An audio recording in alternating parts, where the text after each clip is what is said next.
following program is sponsored in part by To a Woman's Heart. The thoughts and views expressed by the following production don't necessarily reflect those of the network or any sponsors. Rainbow Room Publishing Live, starting in 5, 4, 3, 2, 1.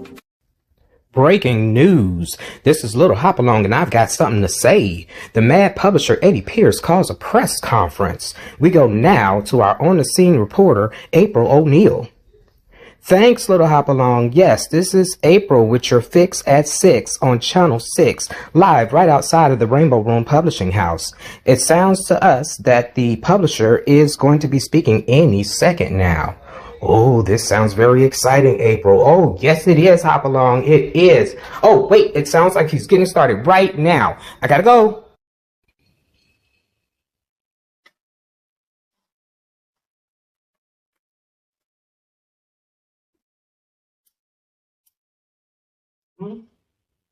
We live. Alice, yeah, you know what? Make sure you check your inbox when we get done with this. Folks, just so you know, we had more bit information than what I planned to give out today. Scooping that nose smurf. Alice, my imaginary, customary servant wench, and invisible, is retiring. Yeah.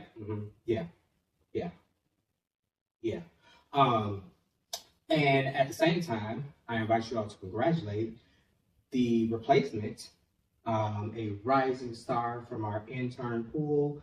I call him baby. You're going to call him Mark Woodard. In fact, don't even call him. 12 feet. O's. So, this whole business with this little nosy smurf, let's just get this cleared up right away. Like I learned from Olivia Pope, gotta get ahead of the story. And we don't need no fixing around here. First and foremost, don't nobody scoop the Rainbow Room Publish House. Nobody scoops us, okay? Please know that. So what really went down is that I asked all of the authors of the Homeland to some way, shape, form, or fashion document their first experiences, impressions, reactions to receiving their reviewer copy of the book. This was when we were actually still trying to make sure that everything on the inside is good. And so, you know, we're doing a lot on top of everything we do for the book and getting ready to present it to you all with the release event. A few of them, basically, they posted the material publicly, and thankfully, divine order, they told me. So they just that diligent. And so I had the opportunity to say, oh no, girl, no, nobody's supposed to see that yet. You were supposed to post that in our private group. We have a private group for that. And so I was like, but don't delete anything. Give me 5 minutes. And so screen recording, screen shooting, and all kinds of other stuff that may be illegal somewhere in China. We basically took all of the content and deleted it. And to my knowledge, only 2 people out of all of you that will see this and will see anything else in the future saw some of that. And I told them, I said, hey, God is telling me there's gold to be mined here. We just won't release it yet. And so the plan always was that we would do a pre-sale, that we would give you roughly almost a month of a pre-sale period, which is basically October the 12th through November the 12th. And basically what it means is that, you know, we're still perfecting some things, and honestly, the copies are pretty much set. But this is a period in time in which you can, in a sense, reserve your copy of the book. And anyone that is purchasing from Rainbow Room Publishing directly, which would be me, Eddie Saran Pierce Jr., all the names and all the things and all the hats. But basically, anybody that comes to me, those will be out shipped to you, and actually more than likely in hand before the actual release date, which is November the 12th of 2024. But as I mentioned on several occasions, with all of the volumes of the book, and if the great and powerful Oz is doing his thing correctly, you're seeing the website below me and it's beautiful and it's colorful and just as vibrant as me in these red leather pants. But you will see that all of the books are up on the website, and that you can get, from a Black perspective, The Blood, which is the red book. And if you look at each website, specifically each page, you will learn the significance of each color when it comes to the Pan-African flag. So with the red, you will see the blood, which is the blood of the people of the African diaspora. I forget what the new term they're using now, because I hear that some of us highbrow folks, I'm in that group sometimes, don't like that word, but somebody tell me a better one. And while you at it, somebody teach me how I can do this with the rain cam or rain light and still wear these glasses, because I'm not doing LASIK no time soon.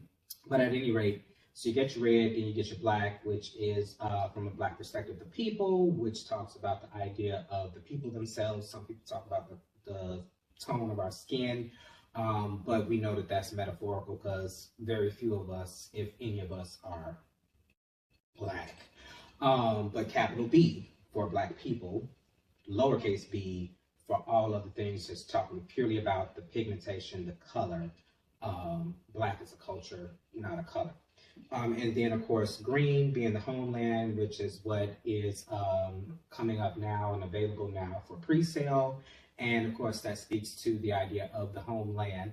And, you know, while I'm here, you know, it's a good time to say it, that I am just excited. Once again, each time a book is done, it's a magical experience. It's something that only exists up here in your head and somewhere in your heart. And when it becomes something you can hold, when it becomes something you can share, it's magic. It's magic each time. And for me, this is number 10. It does not get old. And so I'm really off the cuff right now, but you know, and even the idea, and my good sister Senior Haynes, she described it perfectly. It was all a dream. It was all a dream. The idea that this collection would turn into something that was so wonderful, but even just looking at the most simplest thing right now, because we'll talk in more detail later, trying to keep this shorter.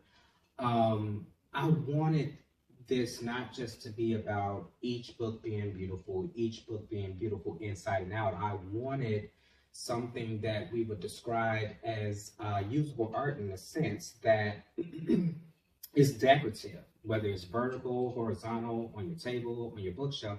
You have that Pan-African flag. You have this image that you can always go back to. Whether you're a person that I describe in the series as melanin kissed or sun kissed, melanin endowed, from the African diaspora or not,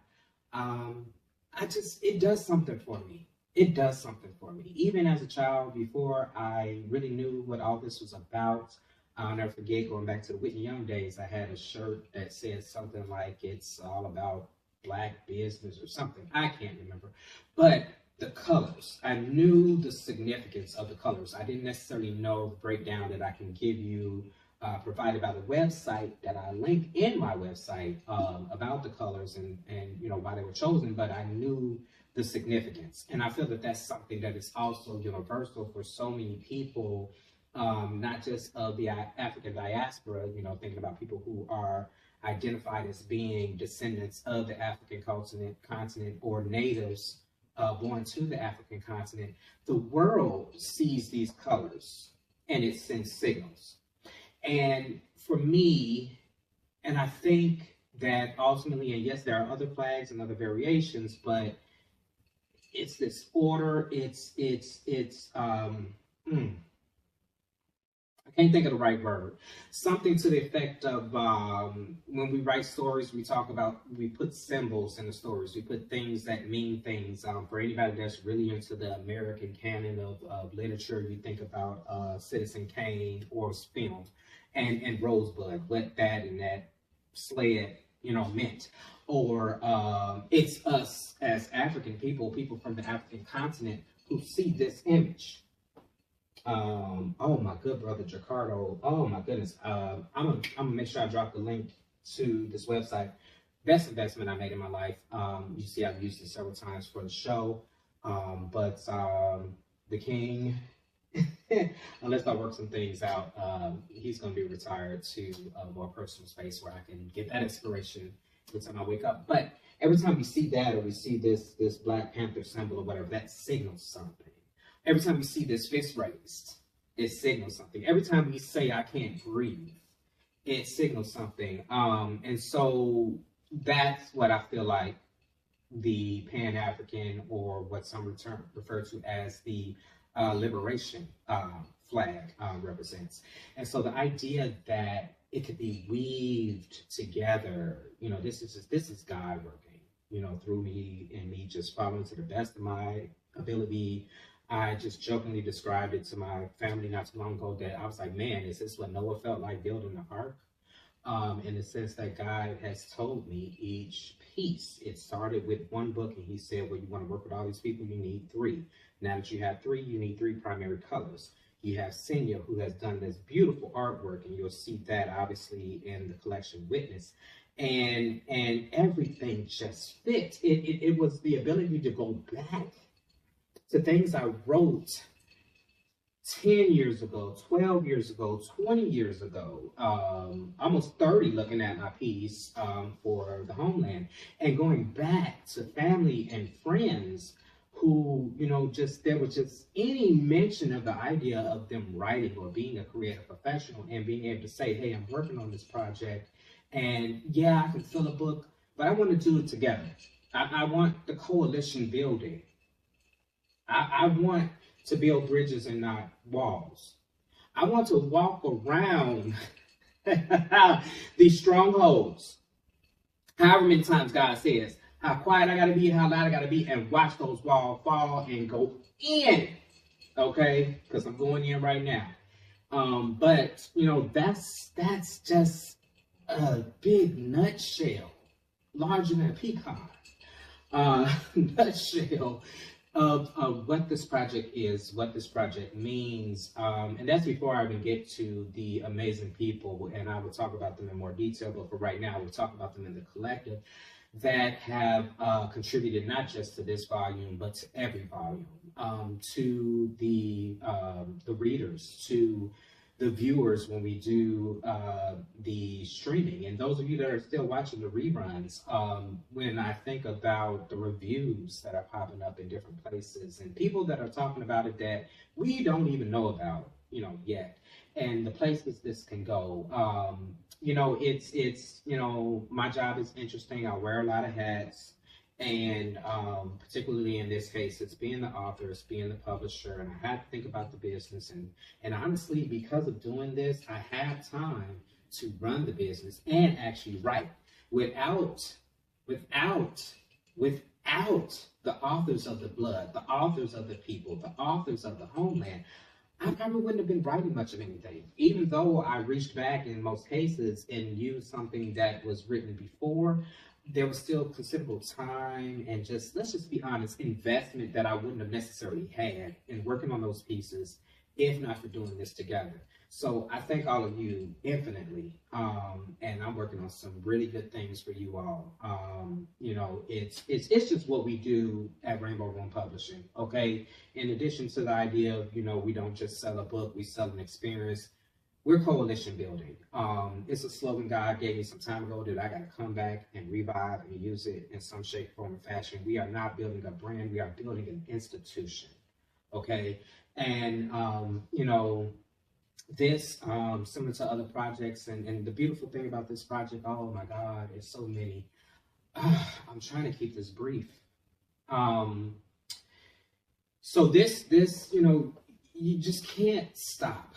Right? Our history, our heritage, our beat, our groove, our power, our enthusiasm, our art as a people. And please understand when I say as a people, and this is not pandering, we all came from Africa. Whether you want to look at Adam and Eve or Lucy off the African continent, we all came from Africa. But yes, I have to start in my house, and I have to talk to my people, the people that I recognize and identify with and operate with the most. And we have to get our house in order before we can go talking to other communities about coalition building or what changes we can make before we even get to the idea of this is what you're doing wrong. And God bless the whole Middle East situation. All I would say about that is Bernie was right. He told us years ago, do not go in there, let them settle that themselves. Whole nother conversation.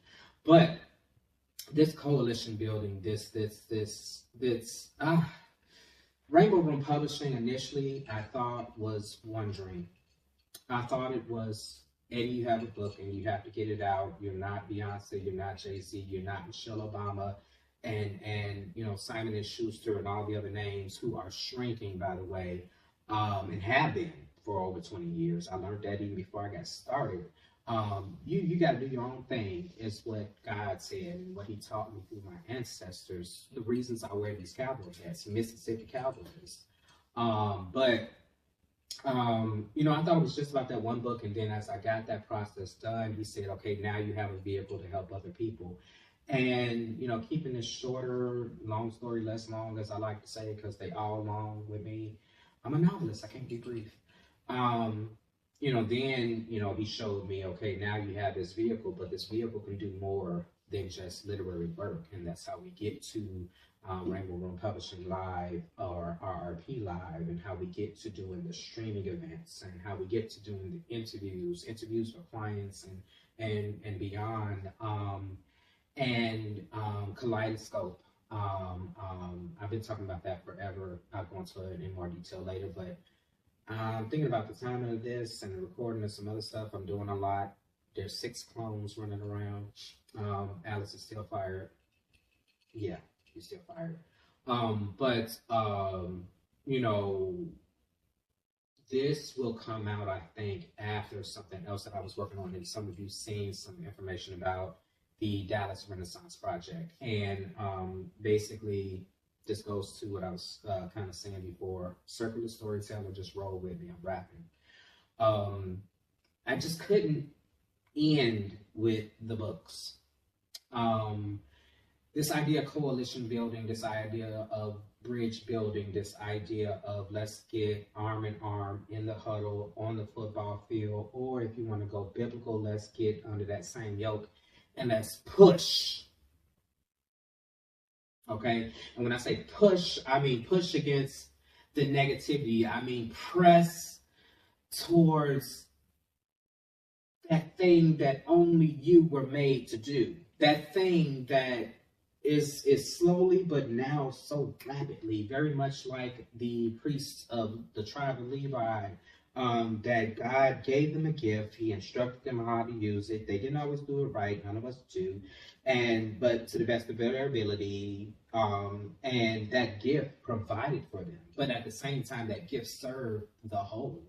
They were the priests. They were, in a lot of respects, the most significant tribe of the 12 tribes of Israel. And so, in this sense, we even go to the talented 10th. You know, those of us that have that little bit of privilege, we spend a lot of time looking at how much more privilege people got, and we forget what privilege we have. I'm guilty of it. I forget the privilege I have because of him. And, you know, when I'm in my right mind, that's when all this comes out, because I don't wake up like this. Ultimately, just the idea that the books spread to the idea of the Dallas Renaissance Project, which we'll describe in more detail at a later time. But if you're following all of my stuff, you're probably seeing an all call that I made about that and how it's going to be duplicated in other cities. But I'm just super excited. And it was a great opportunity, thanks to a nosy Smurf, for me to set the record straight, to thank a few people, to give you all a little bit more information. And hey, the business dude in me is always like, you need some marketing. And they seem to like this mug. So here we are. But, you know, so thank you all for giving me this abundance of time to clear that matter up. And yeah. I still got to do this first. I got to do this first. But until then, love, peace, and blessings.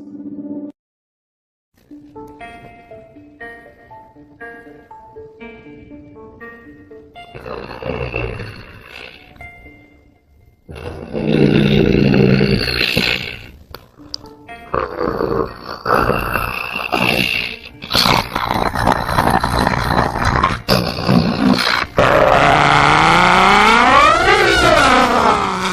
you I was coming back for you Smurfs! Don't you ever bring your Smurfity Smurf into my Smurfity Smurf house again! Who the Smurf you think I am?